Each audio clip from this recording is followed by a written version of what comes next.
Meta ninsabu f'nofs il-kampanja elettorali għall-elezzjonijiet ta' 8 ta' Ġunju bit-tema s-saħħa lil Maltin, kandidati għall-elezzjonijiet tal-Kunsilli Lokali u l-Parlament Ewropew flimkien ma' esponenti ewlenin fit-tmexxija tal-Partit Laburista il-ħadd filgħodu sebħu fit-toroq tar-Rabat u ltaqgħu man-nies li kienu qed jixtru minn fuq il-monti.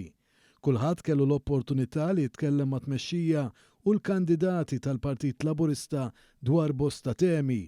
Il-President tal-Partit Laburista Remuna Attard stqarret ma' One News kif il-Partit Laburista se jibqa' jinżel qalb il-komunitajiet Maltin u Għawċin u jkompli ikun qrib in-nies. Kemm qed nieħu gost nintaqa' man-nies illum qegħdin propju fil-Monti tar-Rabat, kulħadd jagħmlilna kuraġġ, jgħidulna sabiex inżommu b'saħħitna u li meta jarawna b'saħħitna inżommu lilhom ukoll b'saħħithom ukoll brieda qawwija, kulħadd entużjast għal din il-kampanja elettorali mibnija fuq il-kuntatt tan-nies u aħna fuq hekk ser niffukaw, fuq hekk qegħdin niffukaw u ser inkomplu niffukaw fuq il-prijoritajiet tan-nies. Sadan it-tant wara l-masreli fil-Mosta l-Prim Ministru Robert Abela iltaqa' u tkellem ma' qatt ta' nies li nġabru fil-pjazza prinċipali fosthom pensjonanti li ringrazzjawh taż-żidiet li ta' kull sena qed jagħtihom fil-pensjonijiet.